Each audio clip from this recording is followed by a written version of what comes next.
Tornadoes struck sections of Fayetteville and Cumberland County on April 16, 2011.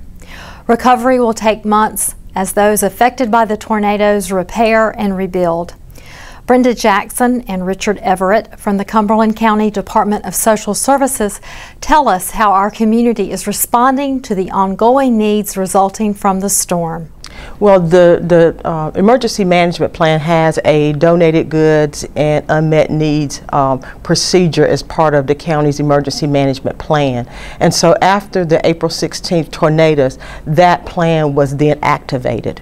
The donated goods committee is that part of the committee is really about how do we manage those things that are donated from the community through citizens and volunteer groups and businesses, and then how do we distribute those items to the citizens that have been affected by the disaster.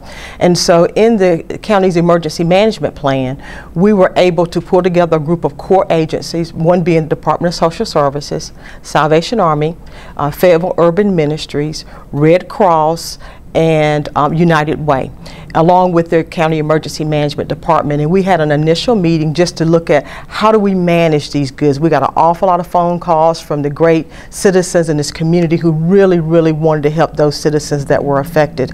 And so we got around the table and met to say, how could we figure this out? How do we manage the food that was being donated, the furniture, the clothing? A lot of people wanted to donate their time, and we were really excited about that and having citizens who was willing to come out and actually give manpower.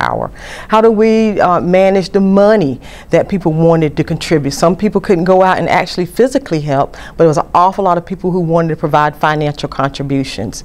And from that, we were able to look at other key agencies that might need to be involved that could help us with this. And so we've added things like Employment Security Commission, we've added the school system, the city, we've asked representatives from the cities to come, area mental health department, and all of those agencies and partner agencies that could help us get that work done. And so from that, we started looking at unmet needs. While we had all these donated goods, trying to figure out how to distribute them, and then how to manage that, we also said what needs are not being met. And so this group was able to come together, and we've just started very much in our infancy stages, and we just really started trying to figure out how to do this. And so we've mapped out a way to manage all the donated goods.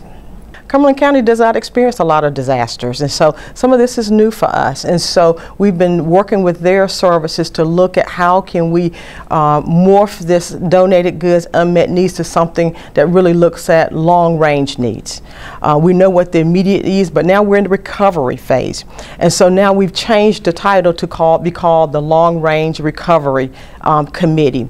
And part of that is looking at how do we partner with the state, how do we partner with the federal government, how do we partner with national organizations like Samaritan's Purse, the Baptist Men, to coordinate those needs that citizens are going to need 3 months from now, 6 months from now, a year from now. How do we manage that? On April 16th, we were notified by the Cumberland County Office of Emergency Management that we needed to open a shelter. So we supplied manpower along with Red Cross, the health department, mental health center, and we opened the shelter and were able to run it for 11 days. We were also able to run a disaster food stamp program. For 5 days we were able to provide disaster food stamps to people.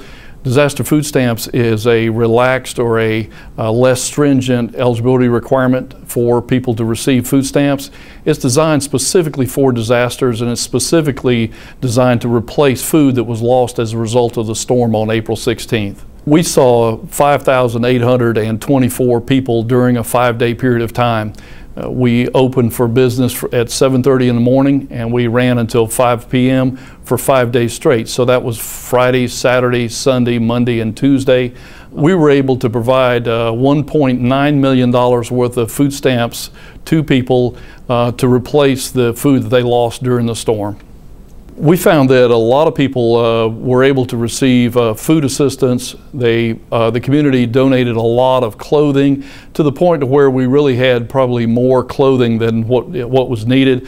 Furniture was something that was also donated, but we found that a lot of people have two needs that have not been met as well.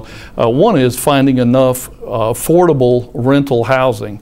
The area just didn't have enough of that. And secondly, we found that long-term people have needs in they've suffered stress and trauma as a result of the storm and having lost everything. So people will have some mental health needs that will be ongoing for a long period of time. Some may not even realize it at this point. It may be as much as 6 months later before some of the mental health issues make themselves known. We understand that in order to get any assistance, they are going to have to register with FEMA. That's the first and initial step. Some people may be qualified for a grant, but others may qualify for a loan, a low-interest loan. So it's very critical that they register and find out what they are eligible for. We found that a lot of things were done right. There was a lot of collaboration and cooperation among the different partner agencies. But also we found that we need to be prepared for the next disaster. We need to plan very long range because we don't know when a disaster is going to come. We haven't had many tornadoes before. This was a lesson that we could find out that it isn't just hurricane season that can affect us in a disaster, but it can be most any kind of disaster. So long range planning is something that needs to happen every day, even when you're not having a disaster or you're not in the recovery phase.